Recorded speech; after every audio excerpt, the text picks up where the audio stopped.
Hi folks, my name is Adam and apparently I like to make tiny elementals now. That's right, this is the third elemental in a row. However, this time we're going to start with something a little bit different. A teeny tiny city made of foam. Now I have made foam buildings in the past and it's nearly broken me mentally and emotionally, but this time I'm going to make a city of skyscrapers, so I should really only need a whole bunch of long strips of varying thicknesses.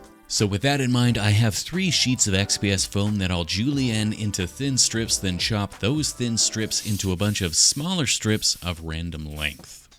This of course will still take me a hell of a lot longer than I had expected, so I'll start cutting one at a time before moving to several at a time before finally getting fed up and using the power of editing to do all the hard work for me.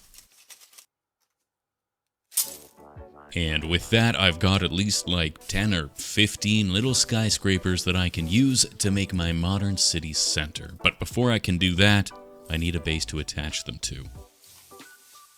Fortunately, I have a perfectly sized circle of foam with space for a battery pack underneath that I made off camera. A little PVA glue gooped onto the top and smooshed around will hold my buildings in place, and I can start to attach them one by one.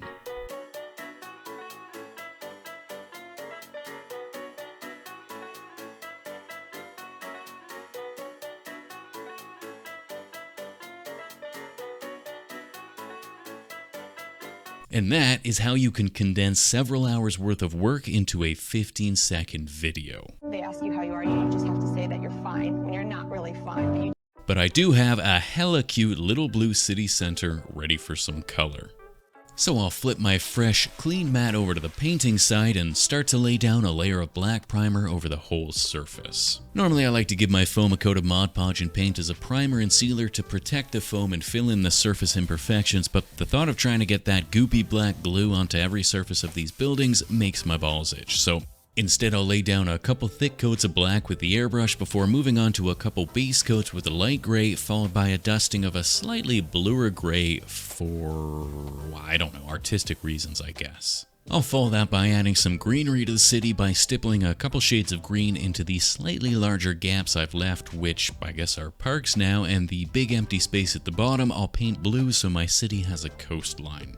With that done, I decided I wanted to add some city streets to break up the solid gray of the ground color, but after realizing that there is no way that I can get into all the little nooks and crannies, I just decided to mix up some super watery grays and splash them around the base, letting them pool and dry wherever they wanted, which I think ended up looking not just good, good enough.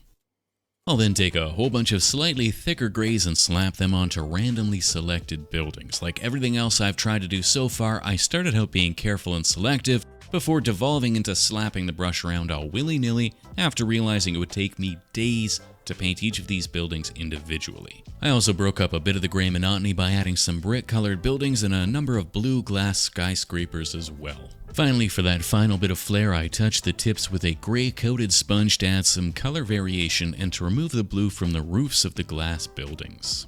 Last but not least, a gentle dry brushing with my softest dry brush will bring back some of the sharpness of the edges and help to highlight the individual buildings, and that's my little city mostly finished, which means it's time to set this city aside and build a big tornado.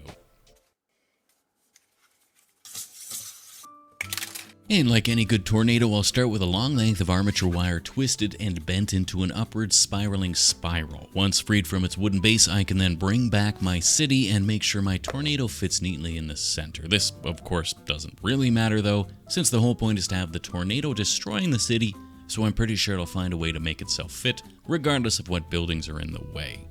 I do, however, want my tornado filled with lightning, and this little strip of cool white fairy lights should do the trick. I'll feed the end of the lights up through a little hole I poked in the center of the city, then I can begin to wrap it around the bones of the tornado. Last week I used some Govee light strips which have a built-in lightning effect, which would have been kind of perfect for this, but I find those lights have 2 major issues. The first being that the strips are a bit too thick to wrap around something thin like this tornado, and well, that strip is currently buried under an entire tube's worth of silicone, so it's not exactly accessible. On the other hand, these little fairy light strips are strung on super fine metal wire, so they're easy to bend and wrap around the armature while also being something that I just have, thanks to living with a non-platonic roommate who, if given her way, would cover every square inch of her home in fairy lights. Otherwise, once I've wrapped the armature in lights and doubled them up for the eyeballs, I'll do a quick test to make sure it looks fine before moving on to the enclouding process, which involves just a whole bunch of cotton balls. To turn my balls into a tornado, I'll pinch them and peel the outer layer back, which allows me to unroll them so I can retwist them lengthways to create some convincingly tornado-y tubes of cloud. I'll then coat my armature in a thick layer of hot glue and begin wrapping my retwisted long cotton cloud tubes around the armature, spiraling upwards towards the pinnacle. Now, I will try and keep the direction of the cotton twisting around in a consistent manner, but to be entirely honest, I stopped paying attention about 2 cotton cords into this thing, so if after watching this it still looks semi-correct, then I'll consider that a huge success and we can just move on. I'll fluff up the top of the tornado with a bit more of a cloudy look to it, and I'll extend that down to the neck and towards the head or whatever it would be on a cloud monster. I filled with a few different looks for the face, but trying to sculpt any sort of detail out of soft cotton fibers with hot glue to hold it in place is an exercise in futility, so I just went with the old "it's a cloud, but it's got like eyes" look. I then wrapped the arms in a loopy layer of cotton while they were still fully extended to make my life at least a little easier. Then I wrapped another length of cloudy cord around the first layer to make it look like a tornado, I guess. Then finally the fingers can get some more finger-sized funnels of wind, and I can fill out the base of the tornado with more cotton. That's the theme at this point, so cotton. Some final loopy cords looping up the body to reinforce the direction I forgot about earlier, and I can bend the right arm down into a Michael Jackson pose. Then once I've got the fingers crooked at the right angle, I can bend the left arm down to create a slightly more overall menacing design. Now at this point the cloud is looking perhaps a bit too fluffy and inviting, so I'll set the pressure on my airbrush to low and lay down a coat of dark, nearly black purple. This will help to make the cloud look a little spooky and ethereal. Then I can come back and cover that nearly black purple with a layer of nearly purple black. Finally, with the cloud swirling around the buildings, it's looking a little less tornado and a little more cloudy day, so to fix that and give the scene some movement, I'll start snapping the tops off of any of the buildings stuck in the suck zone.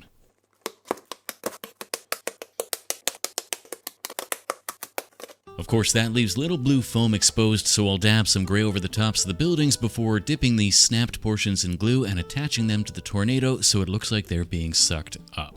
Now, I fully realize that in the event of a mile-tall anthropomorphic killer tornado, the buildings would probably be rubble by the time they got sucked up, but I think the big broken buildings look better than a bunch of dust would. Also, it's a big tornado monster with eyes, so, maybe don't overthink it. Otherwise, we're all done here and onto the glamour shots.